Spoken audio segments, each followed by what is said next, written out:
Angelina Jolie has been grabbing headlines across the world ever since she burst onto the Hollywood scene over 10 years ago, and her enigmatic beauty remains a constant source of fascination to her millions of fans across the globe. Over the years, we've watched a rebellious, depressed, and self-destructive teenager mature into a contented, settled, and sophisticated mother of 6, and her personal journey has been absorbing to watch. As one of the most open and honest stars of her generation, it's no surprise that Angelina's controversial personal life has garnered far more interest than any film she's ever made, and love her or loathe her, you could certainly never accuse the actress of being bland. This is the Angelina Jolie story. A star is born. Born in Los Angeles, California on the 4th of June 1975 to actor parents, Angelina Jolie Voigt's life was unconventional from the start. Jon Voight married little-known French-Canadian actress Marceline Bertrand in 1971, and their first child, son James Haven, was born in 1973. But by the time Bertrand was pregnant with Angelina, their second child, their marriage was already in crisis. It's thought Bertrand rapidly grew tired of Voigt's womanizing ways, and sure enough, he soon fell in love with the actress Stacey Pickering, who he met on the set of the film Coming Home, which won him an Oscar, and he left his family for his new woman. By the time Angelina was 1, her parents had separated. For the first few years after the split, Marceline and the children remained in LA, and Voight saw his kids regularly. But in 1982, Bertrand moved Angelina and her brother to Sneden's Landing, which was an hour away from Manhattan, because the smog in LA was affecting her health. Although Angelina has said, "I never remember a time when I needed my father and he wasn't there," and that she was never angry with him for leaving, the pair would go on to have an extremely strained, complex, and volatile relationship. For his part, Voight once observed, "She was a baby when we were divorced, so it surprised me when she said it affected her as severely as it did." Although the pair haven't really spoken since their very public falling out in 2003, when Voight told the press that his daughter had serious emotional problems, it's clear that as a child, Angelina was very much a daddy's girl.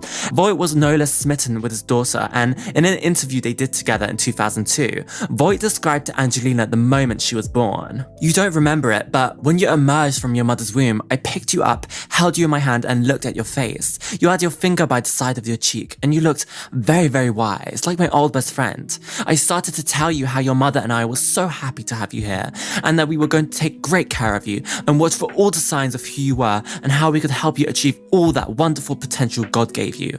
I made that pledge and everyone in the room started crying, but we weren't crying, we were wrapped in each other's gaze." After his ex-wife and children had relocated to New York, he confessed that he missed them very much. Keen to involve the children in his life even though he no longer lived with them, Voight gave his daughter her first acting role in 1982, casting her as Tosh in Looking to Get Out, a film about 2 New York gamblers that he co-wrote and starred in. Keen for his children to see what had been keeping their father busy, Voight often took them to screenings of his latest films, including The Champ, in which he played an ex-boxer who tries to raise his son single-handedly. Voight himself had enjoyed a very close-knit family unit while growing up in Yonkers, New York, with his parents Alma and Barbara and brothers Barry and James Wesley. James would later go on to change his name to Chip Taylor and become a legendary songwriter, penning such classics as Wild Thing and Angel of the Morning. Despite the upheaval caused by her nomadic childhood, Angelina was a joyful child. She delighted in the Disney film Dumbo. She has said that she cried when he found he was able to fly, had a crush on Mr. Spock from Star Trek, and loved to play dress up with her much-loved older brother James. "I used to wear costumes all the time," she recalled in 2001. "I used to love those plastic high heels." From as young as 5 years old, Angelina would dress up in her mum's clothes, put on some makeup, and perform shows while her brother filmed her. This collaboration would continue up until their teens, with Angelina starring in all 5 of the student films James made while studying at the USC School of Cinema, one of which won him the George Lucas Award for directing. As long as she's been famous, Angelina Jolie has been synonymous with, so it comes as no surprise that at kindergarten, she became a member of a group named the Kissy Girls. Recalling her first experience of interacting with boys, Angelina admitted, "I grew up very aware of my emotions. I was very in kindergarten and I created the Kissy Girls. We would chase boys around and kiss them a lot. It involved giving them love bites, and they would scream. Then a few of the boys stopped and started taking their clothes off, and I got into trouble a lot. So much trouble, in fact, that her parents had to be called to the school to discuss their daughter's rebellion rebellious behavior. Needless to say, the kissy girls were no more after this point. Not that Angelina was much of a girly girl at heart. While most children begged their parents for a puppy or a kitten, Angelina was more than happy with her pet lizard Vladimir and a pet snake named Harry Dean Stanton after the actor. She once said in an interview, "While other girls wanted to be ballet dancers, I kind of wanted to be a vampire." While the other girls would write the name of their crush on their pencil cases, Angelina busied herself with drawings of old people's faces, nude women, mouths screaming, and barbed wire stretched across people's eyes. It wasn't long before her ambition to be a vampire was overtaken by an even stronger desire to be a funeral director. Her maternal grandfather died when Angelina was 9 years old, and his funeral would prove to be quite fascinating for the impressionable young girl. Most girls her age would be overwhelmed by the occasion and scared of death, but not Jolie. She was far too preoccupied with how funerals should be conducted to be scared. "My mother's father died when I was 9. He was a wonderful spirited man, but his funeral was horrible. Everyone was hysterical. I thought funerals should be a celebration of life rather than a room full of upset people. I'm not scared of death, which makes people think I'm dark, when in fact, I'm positive." Coinciding with her newfound love for the dead, Jolie also started to wear black all the time. She even went as far as taking walks in graveyards and reading books on the art of embalming and mortuary science. "There is something in death that is comforting," she once reflected. "The thought that you could die tomorrow frees you to appreciate life now." When she was 10, Angelina recalled that her life started not to be fun, and after Marceline moved her children back to LA, her daughter's rebellious streak grew stronger. In fact, kissing boys in kindergarten seemed positively tame compared with what was to come. Angelina has said that she spent much of her childhood staring out of my window, thinking there was somewhere I could finally be grounded and happy. I belonged somewhere else. This feeling was probably never stronger than when she enrolled at Beverly Hills High, the most glamorous and affluent school in LA. Her fellow classmates were rich, beautiful, and spoiled. Jolie couldn't have been more different. For a start, despite her dad's Hollywood status, there wasn't much money flying around when she was growing up. Voight has always been notoriously fussy when it comes to choosing film roles, and rejected several big roles because he didn't feel they were right for him. Angelina's family lived relatively modestly compared to her peers, and instead of flexing her dad's plastic on Rodeo Drive, the actress bought most of her clothes in charity shops, Aardvark's in Pasadena being one of her favorite haunts. Like most teenage girls, she also had several hang-ups about her appearance and was teased regularly for having braces, wearing glasses, and for being so skinny. Although her bee-stung lips are now one of her most outstanding features, she learned the hard way that anything that made you different when you were young could only be a bad thing. As if to cultivate her reputation as an outsider, Jolie was also prone to dyeing her hair and permanently wearing black, her favorite color. Many of Angelina's glamorous classmates did modeling, and in an attempt to make some extra cash, Jolie tried to get in on the act, despite thinking she looked like a Muppet. Although it is hard to believe now, given that she's often referred to as one of the most beautiful women in the world, Angelina initially failed miserably in the modeling profession and was told by agents that she was too short, too scarred, too fat, too everything. The scars that the agents used as an excuse not to hire her were from her self-harming, something that Jolie began at the age of 14 in an attempt to break free from her teenage frustrations. Angelina has since admitted that 13, 14, that was a bad time. Yeah, very. So bad, in fact, that she remembers not wanting to be around anymore. Oh my god. Although she has never condoned her behavior, Angelina has been very open about this phase, reflecting, "I went for a period when I felt trapped, cutting myself because it felt like I was releasing something." It was honest. Jolie certainly knew what she wanted in terms of physical contact with her first boyfriend, and as we will discover, the consequences were often little short of life-threatening. Like many children who come from a broken home, Angelina was expert at manipulating her parents, who were competing with each other to be the main influence in her life. When the family moved back to LA, it meant that Voight got to see his kids on Tuesdays, Thursdays, and every weekend. By the time Angelina hit her teens, she ditched the wise guy act and went off the rails completely. If Angelina didn't get on with her fellow pupils at Beverly Hills High, the teachers were just as alien to her. Undoubtedly at a loss as how to deal with her, they enlisted the help of a psychotherapist. While Angelina had her say about these sessions, so did the teachers, and in one of the write-ups following these sessions, she was described as unrestrained and inclined to antisocial psychopathy. Typically, Jolie was undeterred by this label, admitting frankly, "Since childhood I was called a sociopath." Ironically, she would go on to play one in Girl Interrupted, and it would win her an Oscar. As a teen, Angelina just wasn't like the other girls. While most teens would float around the Beverly Center, an enormous shopping mall in West Hollywood, or Rodeo Drive for girls with daddy's credit card, Angie wanted no part of that. She was hanging out on Sunset Strip at the punk rock clubs and shopped at the punk stores on Melrose. Jolie herself admits, "I was that punk in school. I didn't feel clean and pretty, and I always felt interesting or odd or dark. I'd be in my black boots and my ripped jeans and my old jacket, and I felt more comfortable like that. I wasn't going to pretend to be the smart, clean-scented girl. I could understand the darker things, the more moody things, the more emotional things."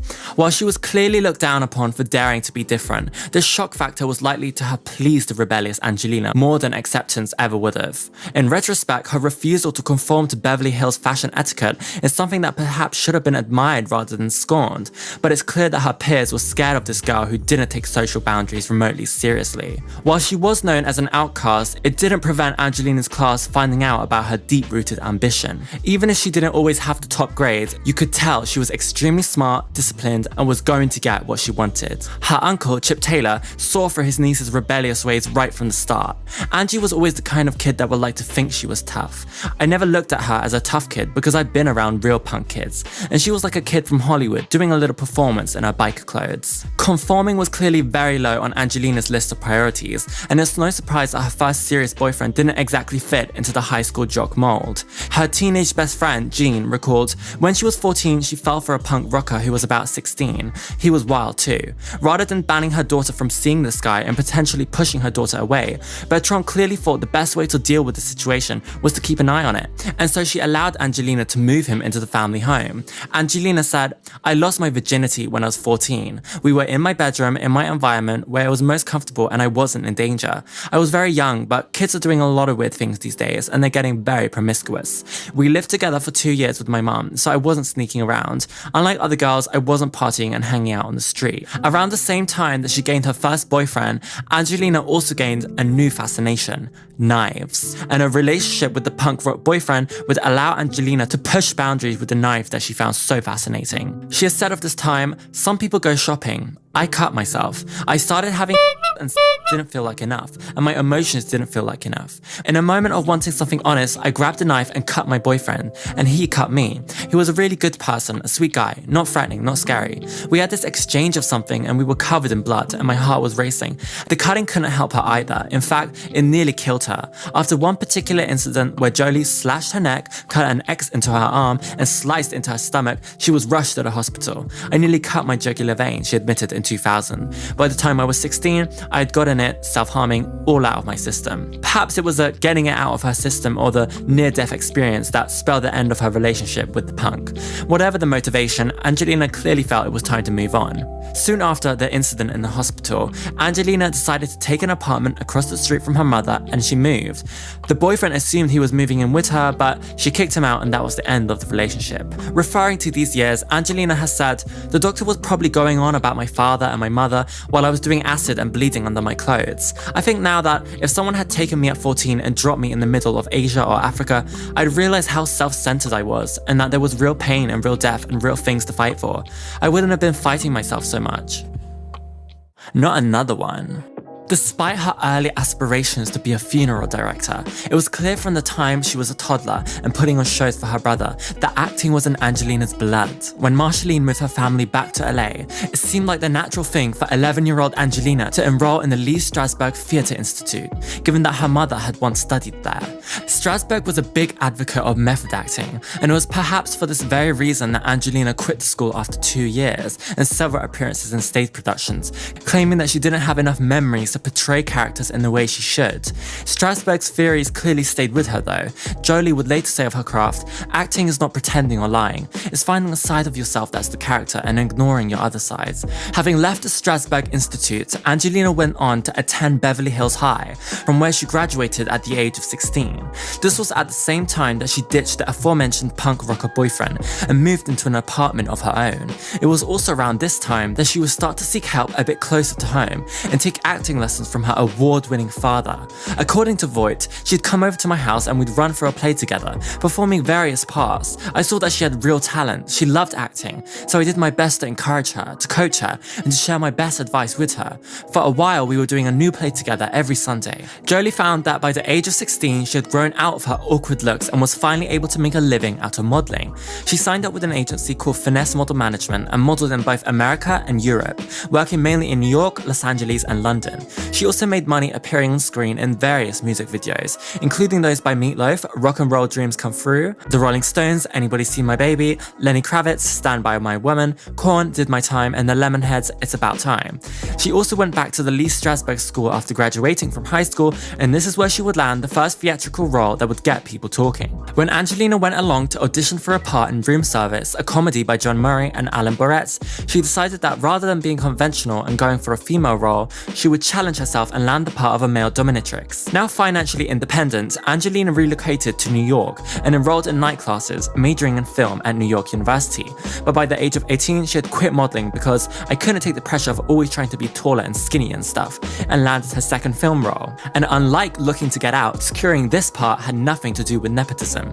In fact, it was around this time that Jolie had Voight dropped from her name, believing that it was important to be her own person. Cyborg 2: Glass Shadow was a sequel to Cyborg, the 1989 original that had been a surprise hit at the box office. It was set in 2074 and Jolie played the cyborg, Casella Reese, aka Cash, who has been designed specifically to seduce her way into a rival manufacturer's headquarters and then self-detonate. Things don't go exactly to plan though. Jolie's character falls in love with a human being, Coulson Ricks, and the couple soon escape their predicament with the help of a cyborg mercenary.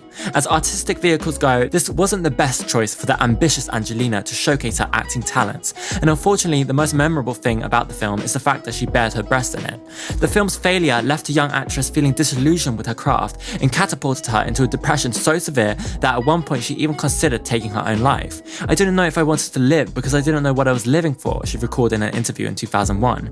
Jolie admits that she was unhappy in New York and felt very alone, and she even sat down one evening in a New York hotel room and wrote a note to the maid, telling her to contact the police so she didn't have to discover the body. At the last minute, however, Jolie found that she couldn't go through with it. "I didn't know if I could pull the final thing across my wrist," she admitted. Wandering the streets of New York, she spotted a beautiful kimono that she wanted to buy, and suddenly realized that by killing herself, she'd never actually be able to wear it. It was when she got back to her hotel room that she realized she couldn't go through with her desperate plan. "I kind of lay there with myself and thought, you might as well live a lot, really hard and not give it, because you can always walk through that door. So I started to live as if I could die any day." Perhaps it was this seize the day attitude that led Angelina to her second significant film role, and in turn, her second significant relationship. The English Temptation. When I was 14, I visited London for the first time, and that's when I discovered my problem. Englishmen appear to be so reserved, but underneath they're expressive, perverse, and wild.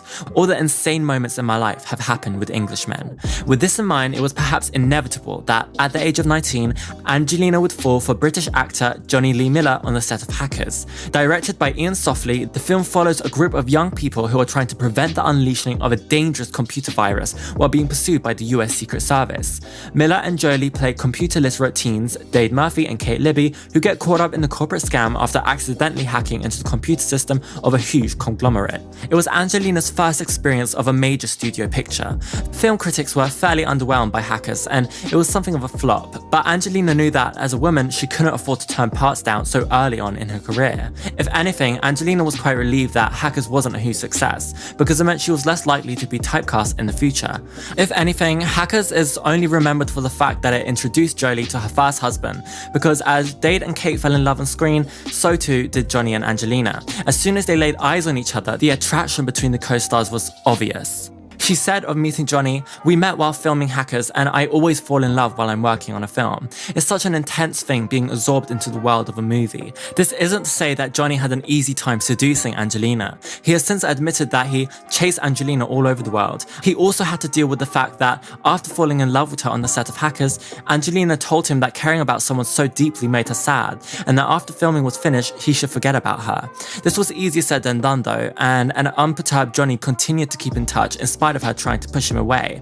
Angelina had already moved on to her next movie, Mo Dave Moon. She played a girl named Ellie who hitches a ride from an older man. Al McCord, played by Danny Aiello. Jolie put in a good performance as the love-struck Ellie, who falls for Al over the course of the road trip, but the film was again instantly forgettable and didn't exactly set the world on fire. She made 2 more fairly low-key films before going on to make Foxfire, on which she would yet again fall for one of her co-stars. In the thriller Without Evidence, she played a junkie, Jodie Swearingen, and in Love Is All There Is, she takes on the role of the romantic lead, Gina Malachichi, in a modern-day version of Romeo and Juliet. In terms of impact, at least on a personal level, Foxfire was the next most significant film Jolie made. Although she and Johnny continued to speak to each other, they weren't committed in a relationship sense, which was probably just as well given that Jolie went on to fall in love with someone else, and this time it was a woman. Foxfire told the tale of 5 teenage girls who formed an unlikely bond after beating up a teacher who had sexually harassed them.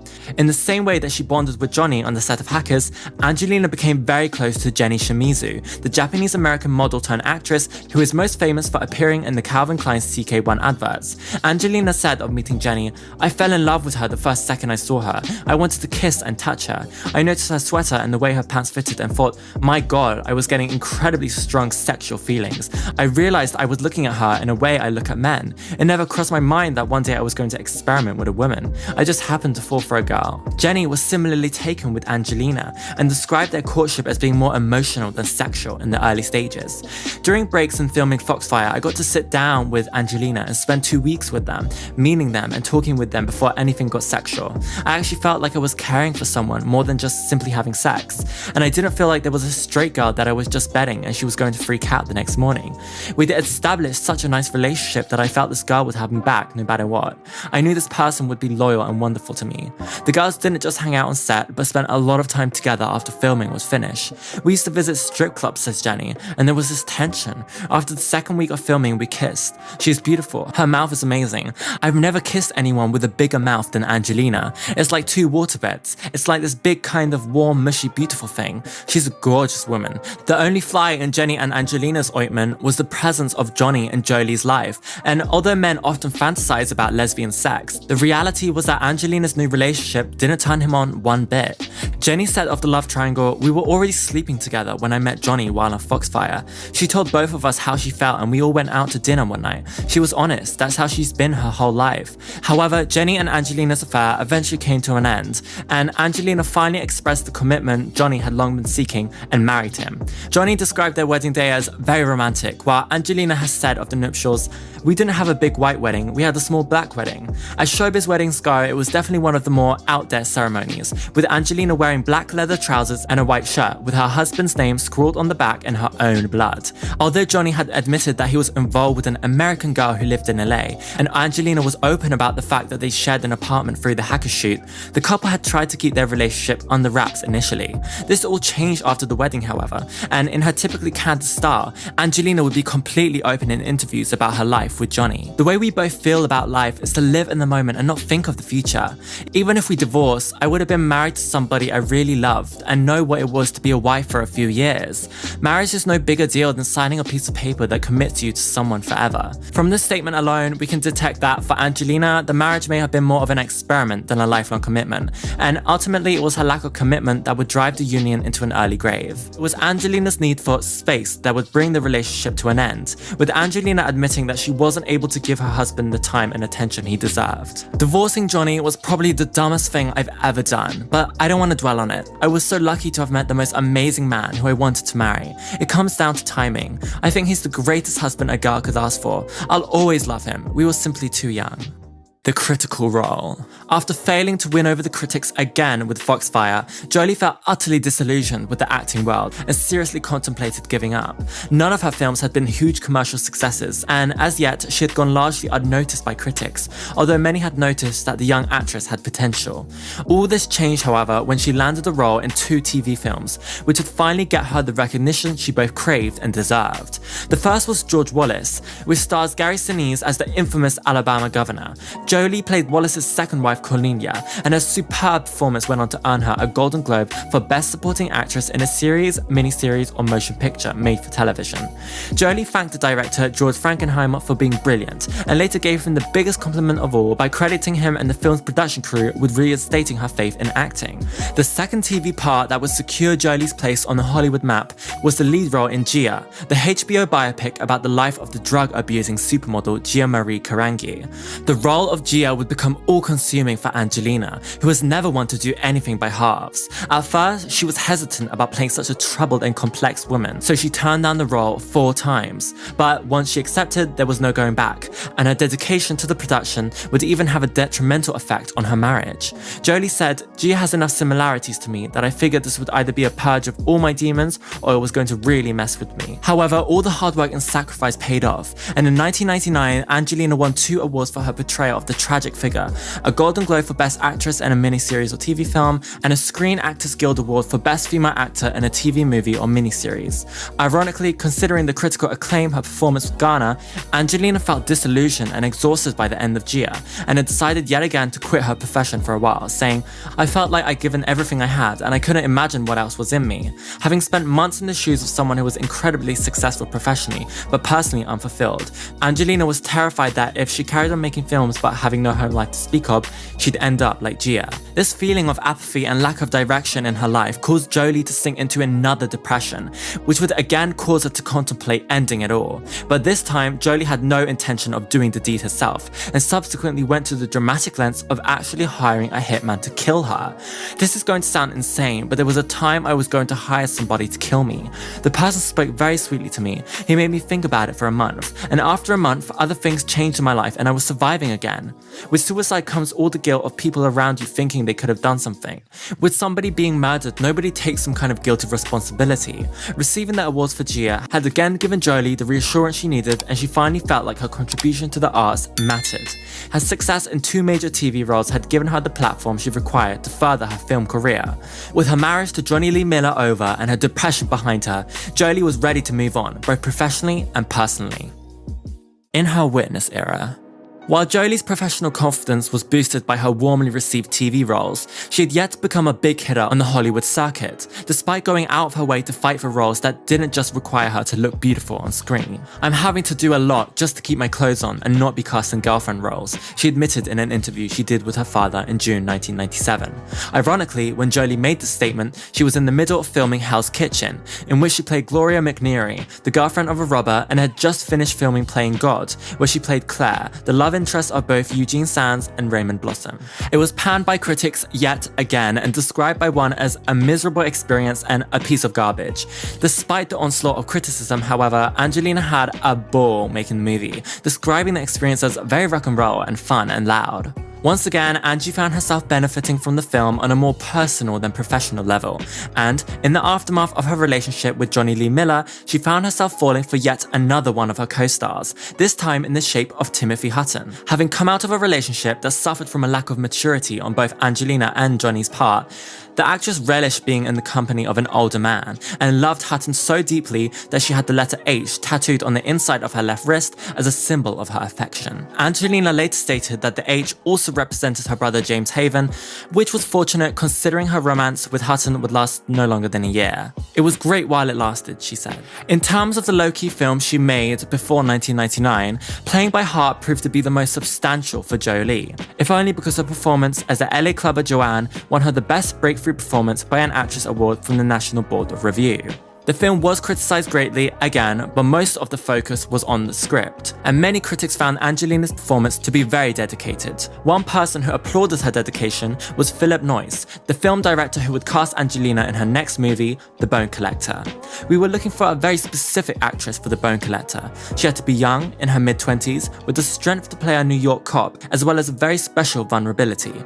With several big-name actresses begging for the role of Amelia in The Bone Collector, he really had to fight to get her on board, and was confronted with questions such as Angelina who? From film bosses when he put her name forward. If The Bone Collector was considered a failure, it certainly wasn't down to Jolie's efforts. She had proved to everyone that she was capable of playing someone who wasn't just a pretty face. And if we needed any more proof of Jolie's capabilities, she was to provide it in her next movie, which would turn out to be the most significant film in her entire career. Career interrupted. As someone who was no stranger to mental turmoil and suicidal thoughts, when Angelina Jolie read Susanna Kayson's Girl Interrupted, she fell in love with the book instantly. For Jolie, one character in particular stood out, and she found herself highlighting all the sections that included Kayson's fellow patient Lisa Rowe, because she loved her and identified with her. Angie desperately wanted to play Lisa on film, and luckily heard through the grapevine that production was just given the go-ahead by Columbia, with James Mangold, who went on to direct Walk the Line, attached to direct. Angie contacted him and literally begged for the role of Lisa, but as it turned out, there was no begging required, for after seeing her audition, Mangold knew he had found the perfect person to portray the wild and outspoken Lisa, the character he had described as Jack Nicholson in drag. After Jolie's award-winning performances in Gia and George Wallace, Ryder, who was an executive producer on the film, was also keen to get her on board, and knew that her screen presence was a force to be reckoned with. That said, the two actresses weren't exactly the best of friends on set, and given that Ryder saw this as her big chance to win an Academy Award, it may well have hurt that it was Jolie who ended up stealing the show.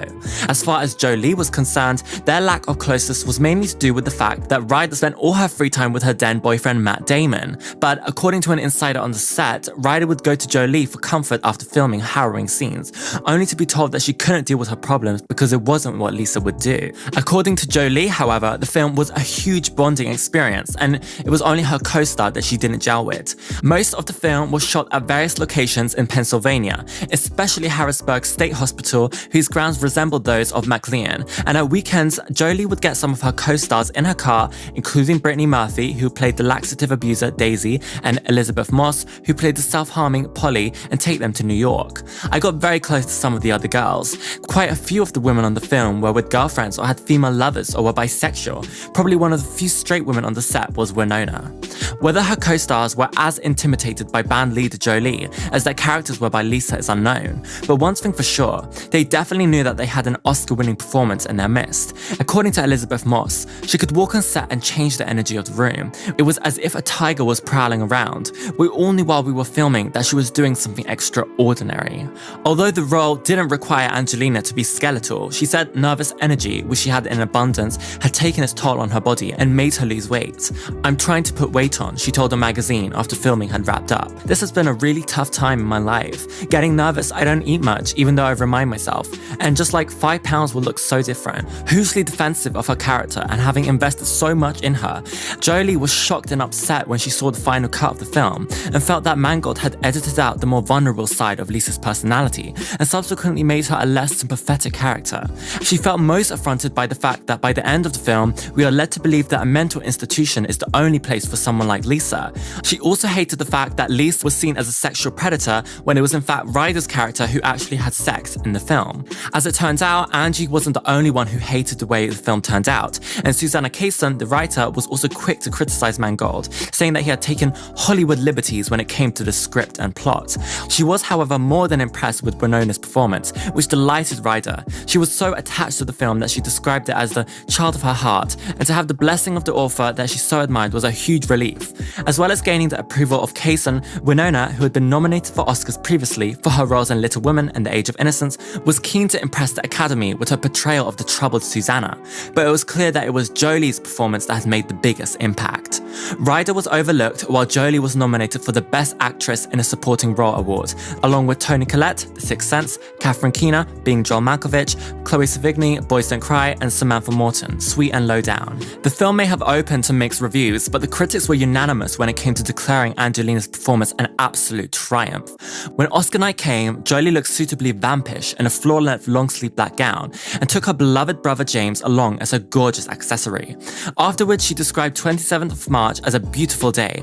"I spent that morning with my friends who helped me get ready, and my family came over. They told me it didn't matter one way or the other and that they loved me and were proud of me. It was the greatest day of my life already." If it was the greatest day of her life before she won, Angelina must have felt positively euphoric when she heard her name called out as the winner in the Best Actress in a Supporting Role category. Clearly overwhelmed by the occasion, Jolie got up from her seat, but what followed would overshadow her win entirely and be the talk of Tinseltown for months to come.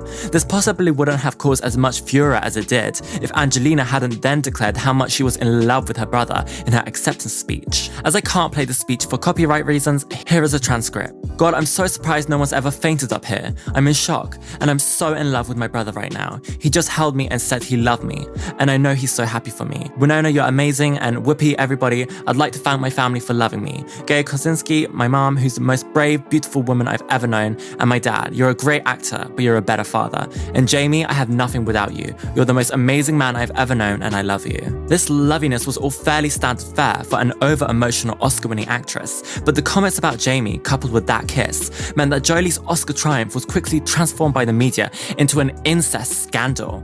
Because she'd always been so open about experimenting with her sexuality, and because she was generally considered to have a bit of a dark side, as far as the press was concerned, there was no end of possible motives for this latest move on her part. Stories abounded that she really was in love with her brother, that they were secretly sleeping together. She would go on to explain, I didn't snog my brother. I wanted an Oscar my whole life. My father had had one. Me and my brother had a very difficult upbringing. We survived a lot together, and it meant a lot that he supported me my whole life.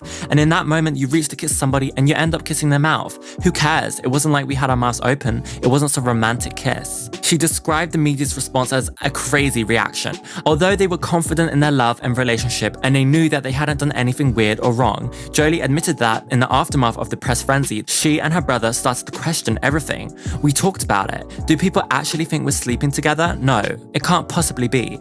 He loves movies, my brother. He knows who won every Oscar and he was so supportive. So when I said I'm so in love with my brother right now, what I was trying to say was more than getting award. I can't believe how much this person loves me. If you're in a divorced family, sometimes kids get a little closer and hold on to each other.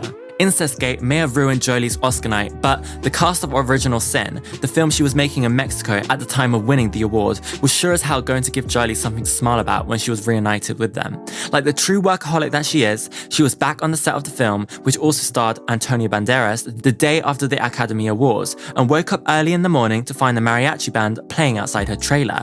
The director of Original Sin was Michael Christopher, with whom she had worked on Gia, and most of the production crew were the same team who Angelina had worked with on the film about the tragic supermodel. Original Sin was described variously as dull and languid and never convincingly passionate nor compellingly interesting. For something that wasn't convincingly passionate, the sex scenes in the film certainly caused quite a stir, particularly when stills which had been cut in the final edit were printed in the press. After viewing the steamy sex scenes between Jolie and Banderas, producers decided to cut 10 minutes worth for fear of their explicit nature putting off potential filmgoers. However, while the world's media was busy making a fuss of Jolie's close relationship with her brother and passionate sex scenes with Banderas, Angie had very quietly fallen in love, and the press couldn't have been more wrong about where her affections lay. It was very obvious that this girl was in love, said Banderas. But who exactly was the secret lover? We just in the car. Angelina may have been publicly declaring her love for her brother on Oscar night, but at the time, there was another man she just couldn't get out of her mind. This man was Billy Bob Thornton, whom Angelina had met on the set of Pushington in 1998, and as soon as she had made an obligatory appearance at the post-Oscar parties, Jolie headed straight to the Sunset Marquis Hotel, where Thornton was staying. In an interview with Rolling Stone magazine, both recounted the moment they first laid eyes on each other with characteristic honesty, and Thornton relieved his opening gambit. I said, I'm Billy Bob, how you doing? And I just remember, wanting something not to go away, wishing the elevator had gone to China. It's like a bolt of lightning, something happened that never happened before. Jolie was equally bowled over by his presence, reflecting, something went wrong with me in the elevator, chemical. I really walked into a wall. I kind of knocked the elevator as we were both getting out. He got into a van and said, I'm trying on some pants. You want to come? And I nearly passed out. All I heard was him and taking off his pants. I just said no.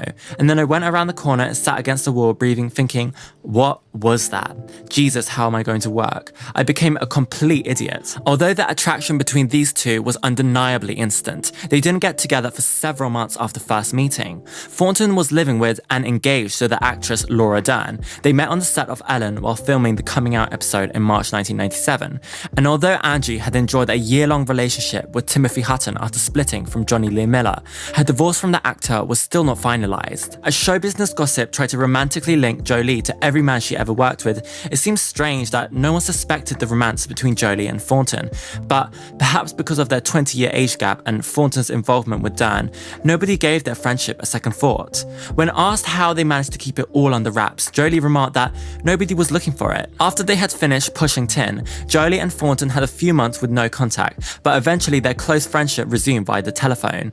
When they did finally get together, however, the relationship was not without its dramas. In fact, just days before their Las Vegas wedding, on May the 5th, 2000, Jolie was sectioned and spent 72 hours in UCLA's medical center after experiencing paralyzing grief and suicidal thoughts about the fact that she couldn't have Billy Bob.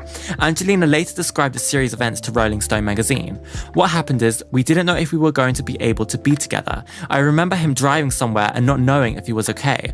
We'd wanted to get married, and then for all the different reasons, we thought we couldn't. And I, for some reason, thought something had happened to him, and I lost the ability to.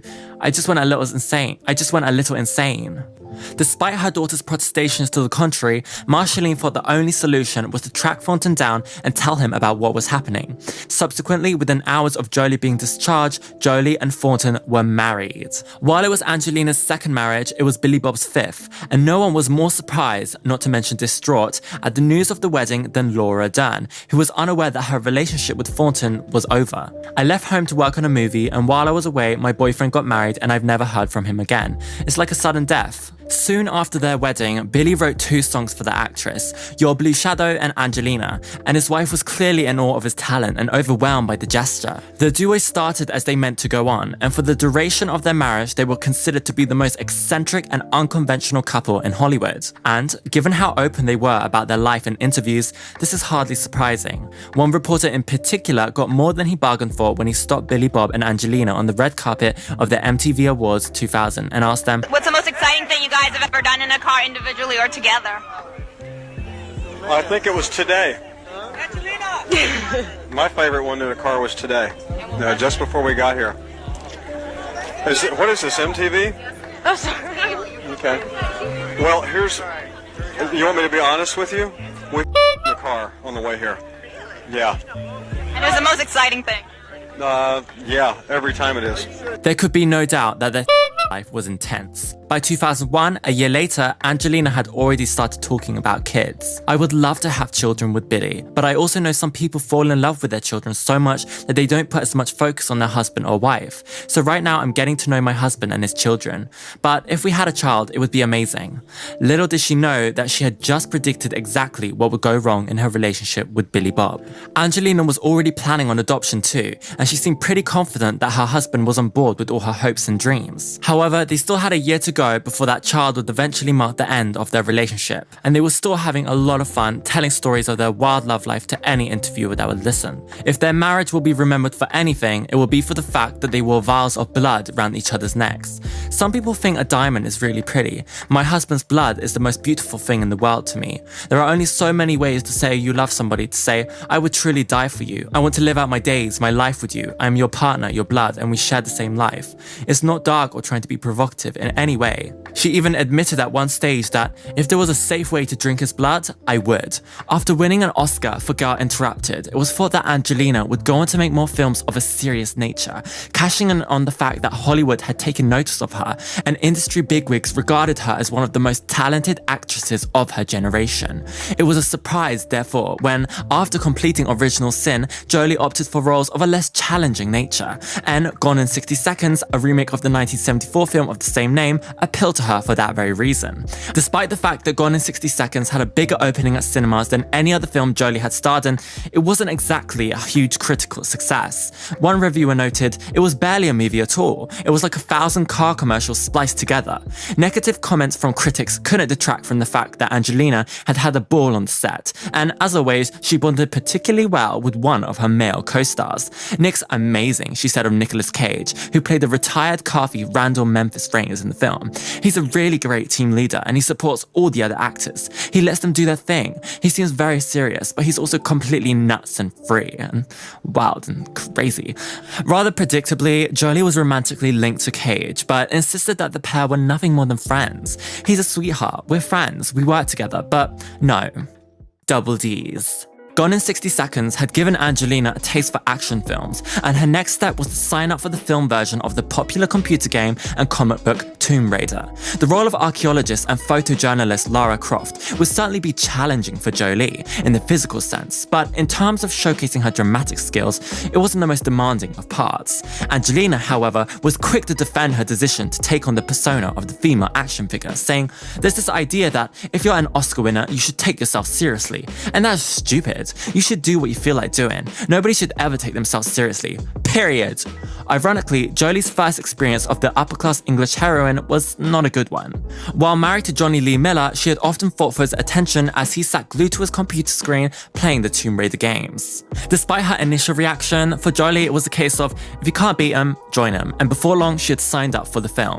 She may not have been real, but Lara Croft was the ultimate pinup for adolescent boys and grown men for that matter across the world, and the thought of her being brought to life in the form of the delectable Angelina Jolie was almost too good to be true. With her long dark hair, enviable curves and no-nonsense attitude, Lara could have almost been based on Angelina, and even Jolie couldn't deny the similarities. "I'm very loud and physical and insane, so I fit into this role perfectly," said Jolie. And of their physical similarities, she conceded that the strange thing is she actually looks like me. Our skin, our hair and our bodies are just the same. That's pretty scary. It wasn't so scary for the makers of the film, who delighted in the fact that they have found their girl. And they must have been relieved to get her on board, given that in the not-so-distant past, Jolie had passed up on the opportunity to be part of the Charlie's Angels remake. As for someone who had a very unhealthy lifestyle, Jolie was in for a shock and must have felt like she was in boot camp. As we all know, Lara is known for her great upper body, and Jolie's training ensured that she gained weight in that specific area.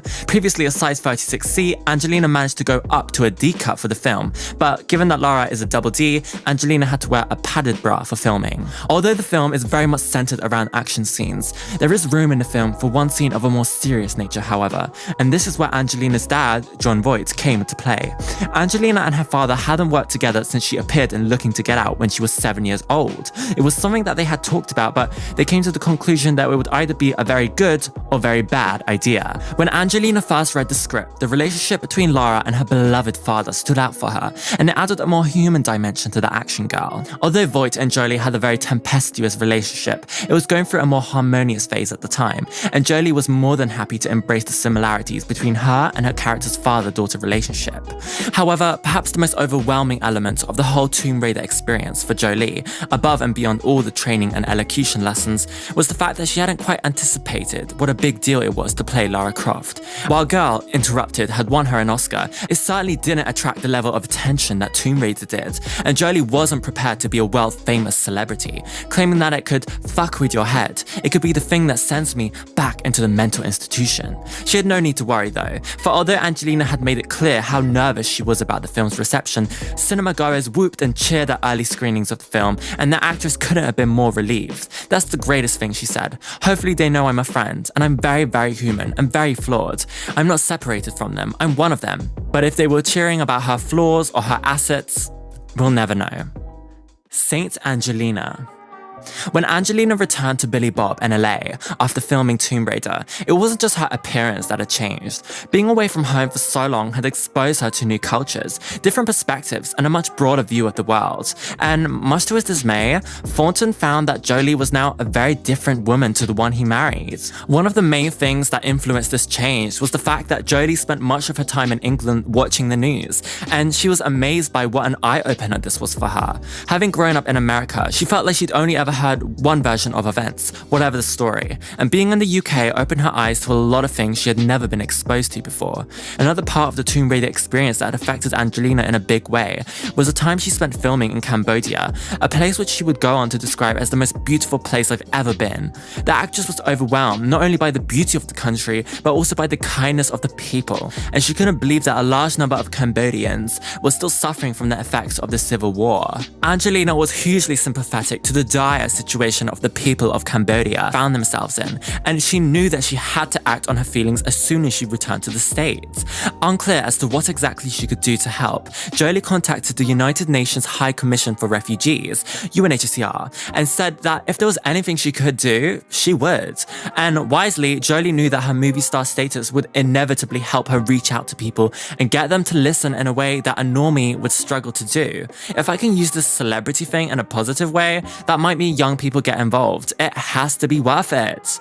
Oh my god. Soon after getting in touch with the UNHCR, Angelina set off on the first of many UN trips to Sierra Leone and Tanzania in July 2001 on an educational tour, and on the way home she had something of an epiphany.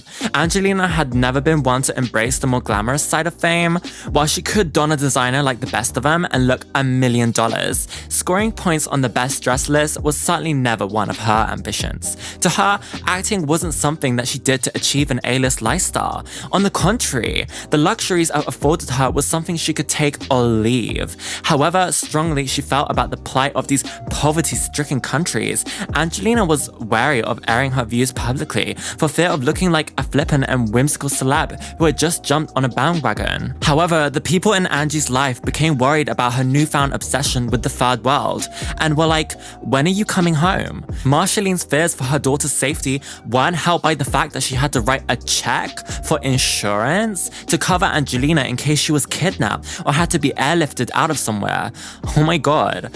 Equally concerned, John Boy actually took it upon himself to call the UNHCR and beg them to cancel his daughter's planned trip. Given that Angie was an adult and therefore old enough to make her own decisions, his pleas got him nowhere. But this didn't stop her from being annoyed with her dad. I was angry with him, but I told him that I know he loves me and that as my father he was trying to protect me from harm. Angie would go on to spend a large part of 2001 on UNHCR missions visiting Africa, Cambodia, Pakistan, and then Ecuador in 2002. While on these missions, and her memoirs, Notes from My Travels, were published in October 2003, with all proceeds going to the UNHCR. Jolie's book is a moving and enlightening read, and she writes about her experiences simply and without pretension. I do not know what I will accomplish. All I do know is that while I was learning more and more every day about the world, I realized how much I didn't know. After returning from her summer 2001 trip to Pakistan, Angie experienced, along with the rest of the world, one of the most iconic events of the 21st century, 9/11, and her continued public support of the people of the Middle East sparked some controversy in the US. The death threats may have scared Angelina, but they certainly didn't put her off continuing her work as a saint. However, all the hard work would pay off, and she would go on to win the first recipient of the Citizen of the World Award from the United Nations Correspondents Association in 2003 and the Global Humanitarian Award from the UNA USA in 2005. Chops lunch. However, at the same time, Angie was making a name for herself as a